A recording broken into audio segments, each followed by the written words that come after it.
আসসালামু আলাইকুম। সুপ্রিয় একাদশ দ্বাদশ শ্রেণীর শিক্ষার্থী বৃন্দ, আশা করি তোমরা ভালোই আছো। আমি মোহাম্মদ গোলাম মাওলা তালুকদার, সহকারী অধ্যাপক, কেশরগঞ্জ ডিগ্রি কলেজ, কলবাড়িয়া, ময়মনসিংহ। আজ আমি তোমাদের করণীতি ও সুশাসন বিষয়ে দ্বিতীয় পত্রে প্রথম অধ্যায়, করণীতি ও সুশাসন বিষয়ে তৃতীয় পত্রে প্রথম অধ্যায় ব্রিটিশ ভারতে প্রতিনিধিত্বশীল সরকারের বিকাশ। ব্রিটিশ ভারতে প্রতিনিধিত্বশীল সরকারের বিকাশ এই অধ্যায় থেকে যে বিষয় নিয়ে আলোচনা করব সেটি হলো 1935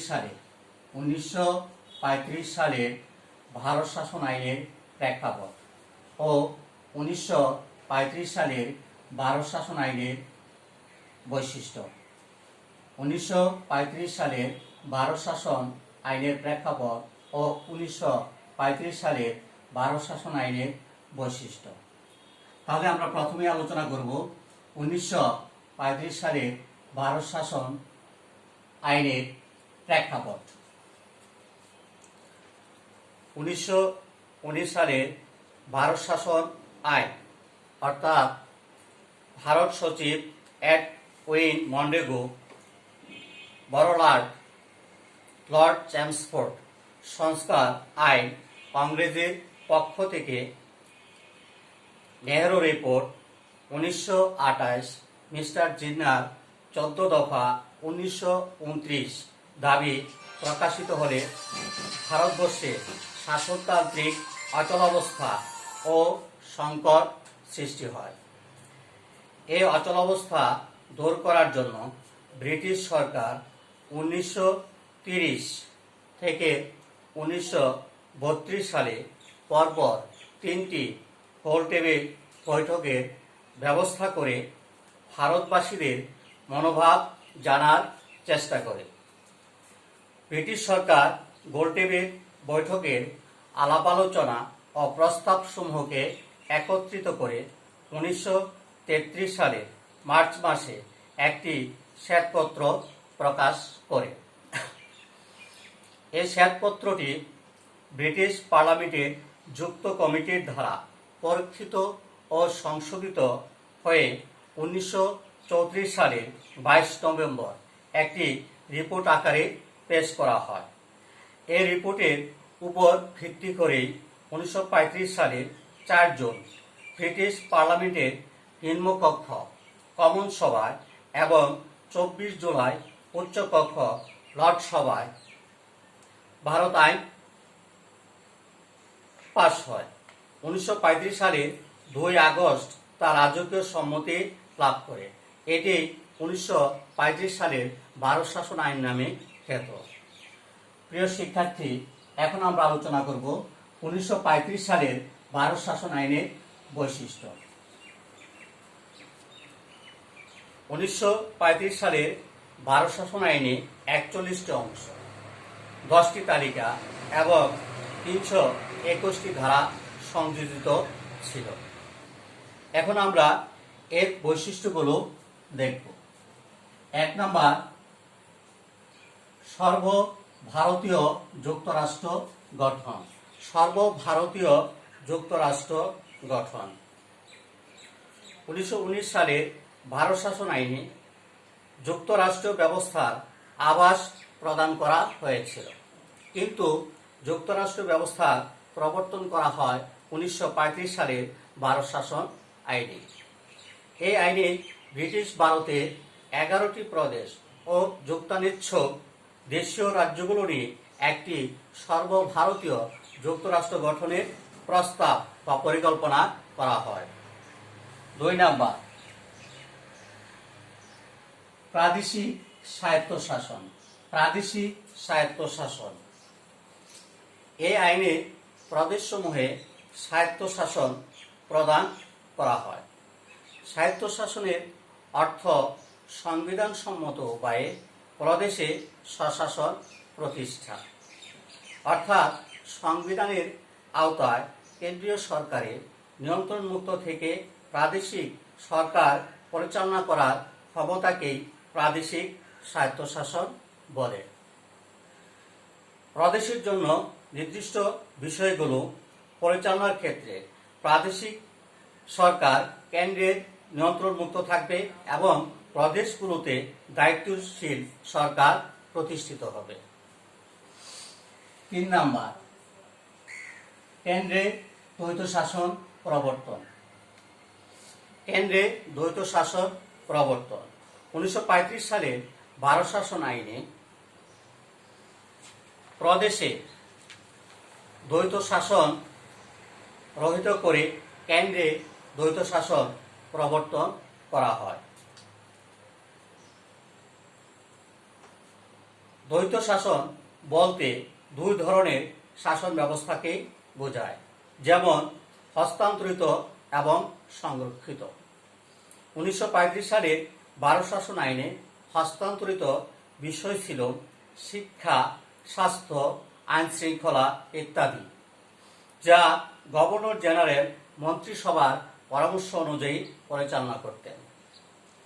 সংরক্ষিত বিষয় ছিল দেশ রক্ষা, পররাষ্ট্র, ধর্মীয় ইত্যাদি। গভর্নর জেনারেল স্বেচ্ছাধীন ক্ষমতা বলে উপদেষ্টা মণ্ডলীর পরামর্শক্রমে পরিচালনা করতেন। 4. শাসন সংক্রান্ত বিষয়ের বিভক্তিকরণ। এই আইনে শাসন সংক্রান্ত বিষয়সমূহকে কেন্দ্রীয় বিষয়, প্রাদেশিক বিষয়, যুগ্ম বিষয় এই 3টে ভাগে ভাগ করা হয়। কেন্দ্রীয় তালিকার মধ্যে ছিল দেশ রক্ষা, পররাষ্ট্র, মুদ্রা, যোগাযোগ, ডাক, তার বিভাগ সহ মোট 59টি বিষয়। প্রাদেশিক তালিকার মধ্যে ছিল আইন শৃঙ্খলা, শিক্ষা, স্বাস্থ্য, কৃষি, বিচার, পুলিশ সহ মোট 54টি বিষয়। যুগ্ম তালিকার মধ্যে ছিল বিবাহ, ওষুধ, বিদ্যুৎ, শ্রমিক কল্যাণ, ফৌজদারি, দেওয়ানি আইন ও বিচার প্রণালী সহ মোট 36টি বিষয়। 5 নম্বর, দ্বিকক্ষ বিশিষ্ট আইনসভার প্রবর্তন। এই আইনে দ্বিকক্ষ বিশিষ্ট কেন্দ্রীয় আইনসভার প্রবর্তন করা হয়। উচ্চ কক্ষের নাম রাষ্ট্রীয় সভা এবং নিম্নকক্ষের নাম ব্যবস্থাপক সভা বা বিধানসভা। উচ্চকক্ষ অর্থাৎ রাষ্ট্রীয় সভার সদস্যর সংখ্যা ছিল 260। এর কার্যকাল ছিল 9 বছর, তবে 3 বছর অন্তর 1/3 সদস্য পরিবর্তনের যোগ্য ছিল। অন্যদিকে নিম্নকক্ষ অর্থাৎ ব্যবস্থাপক সভা বা বিধানসভার সদস্য সংখ্যা ছিল 375। এদের কার্যকাল ছিল 5 বছর। 6 নাম্বার, যুক্তরাষ্ট্রীয় আদালত গঠন। এই আইনের মাধ্যমে যুক্তরাষ্ট্রীয় আদালত স্থাপনের ব্যবস্থা করা হয়। এই যুক্তরাষ্ট্রীয় আদালত শাসনতন্ত্রের ব্যাখ্যা দান এবং কেন্দ্রীয় সরকার ও প্রাদেশিক সরকারসমূহের মধ্যে উত্থাপিত বিরোধ মীমাংসা করতে পারতেন, কিন্তু ব্রিটিশ প্রিভি কাউন্সিলের বিচার কমিটি চূড়ান্ত আপিল আদালত হিসেবে অক্ষুণ্ণ থাকে। 7. গভর্নর জেনারেল ও গভর্নরদের বিশেষ ক্ষমতা।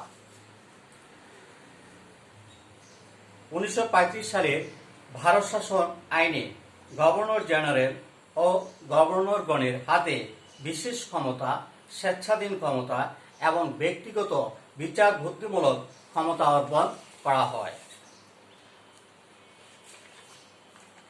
গভর্নর জেনারেল অধ্যাদেশ জারি করতে পারতেন এবং কেন্দ্রীয় ও প্রাদেশিক আইনসভা প্রণীত আইনের বিরুদ্ধে ভেটো প্রয়োগ করতে পারতেন। 8 নম্বর, উপদেষ্টা পরিষদ গঠন। 1935 সালের 12 শাসন আইনে ভারত সচিবের কাউন্সিলের অবসান করে তার স্থানে একটি উপদেষ্টা পরিষদ গঠনের ব্যবস্থা করা হয়। ভারত সচিবের ক্ষমতা কমিয়ে ভারত সরকারের হাতে উল্লেখযোগ্য ক্ষমতা হস্তান্তর করা হয়। 9 নাম্বার, দুষ্পরিবর্তনীয় সংবিধান। 1935 সালের 12 শাসন আইনে প্রণীত সংবিধান ছিল অনমনীয় এবং দুষ্পরিবর্তনীয়। ভারতের কেন্দ্রীয় বা প্রাদেশিক আইনসভার সংবিধান সংশোধনের কোনো ক্ষমতা ছিল না। একমাত্র ব্রিটিশ সরকারের হাতে সংবিধান সংশোধন করার ক্ষমতা অর্পণ করা হয়। 10 নম্বর,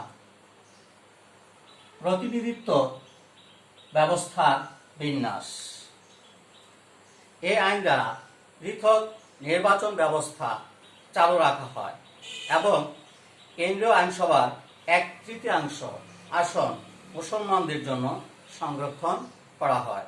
সাধারণ আসনগুলোতে তফসিলভুক্ত নিম্নবর্ণের হিন্দুদের জন্য কিছু সংখ্যক আসন সংরক্ষিত রাখা হয়। 11 নম্বর, প্রাদেশিক আইনসভার প্রতিনিধিত্ব। এ আইনে 11টি প্রদেশের মধ্যে 6টিতে দ্বিকক্ষ বিশিষ্ট আইনসভার ব্যবস্থা রাখা হয়। এই প্রদেশগুলো ছিল বাংলা, বিহার, আসাম, বোম্বাই, মাদ্রাজ ও যুক্তপ্রদেশ। অবশিষ্ট 5টি প্রদেশে আগের মতো এক কক্ষ বিশিষ্ট আইনসভার বিধান রাখা হয়। আমি আবারও বলছি, এই আইনে 11টি প্রদেশের মধ্যে 6টিতে দ্বিকক্ষ বিশিষ্ট আইনসভার ব্যবস্থা রাখা হয়েছিল।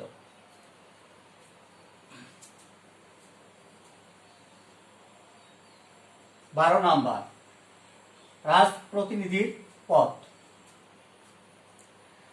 1935 সালের 12 শাসন আইনে রাজপ্রতিনিধির পদ সৃষ্টি করা হয়।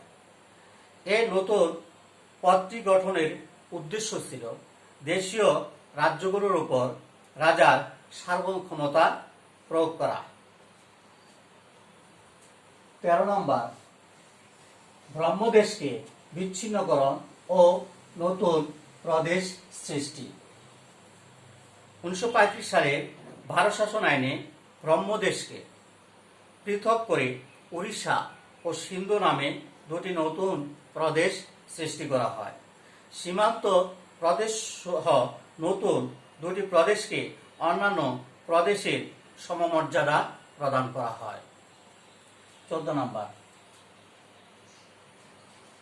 প্রাদেশিক গভর্নরের পদ সৃষ্টি। কেন্দ্রীয় শাসনভার গভর্নর জেনারেলের উপর ন্যস্ত করা হলেও তিনি একই সাথে কেন্দ্র ও প্রদেশের শাসন দেখাশোনা করতেন। পাশাপাশি প্রদেশে গভর্নরের পদ সৃষ্টির মাধ্যমে তাকে প্রাদেশিক মন্ত্রিসভার পরামর্শ অনুযায়ী শাসন পরিচালনা করার দায়িত্ব দেওয়া হয়। পরিশেষে আমরা বলতে পারি যে ব্রিটিশ ভারতের সাংবিধানিক অগ্রগতির ইতিহাসে 1935 সালে ভারত শাসন আইনের রাজনৈতিক গুরুত্ব অস্বীকার করা যায় না। প্রিয় শিক্ষার্থীবৃন্দ, আমি আবারও তোমাদের 1935 সালে 12 শাসন আইনের বৈশিষ্ট্যের শিরোনামগুলো বলছি। 1. সর্বভারতীয় যুক্তরাষ্ট্র গঠন। 2. প্রাদেশিক স্বায়ত্তশাসন। 3. কেন্দ্রে দ্বৈত শাসন প্রবর্তন। 4. শাসন সংক্রান্ত বিষয়ের বিভক্তিকরণ। 5. দ্বিকক্ষ বিশিষ্ট আইনসভার প্রবর্তন। 6. যুক্তরাষ্ট্রীয় আদালত গঠন। 7. গভর্নর জেনারেল ও গভর্নরদের বিশেষ ক্ষমতা। 8. উপদেষ্টা পরিষদ গঠন। 9. দুষ্পরিবর্তনীয় সংবিধান। 10. প্রতিনিধিত্ব ব্যবস্থার বিন্যাস। 11 প্রাদেশিক আইনসভার প্রতিনিধিত্ব। 12 রাজপ্রতিনিধির পদ। 13 ব্রহ্মদেশকে বিচ্ছিন্নকরণ ও নতুন প্রদেশ সৃষ্টি।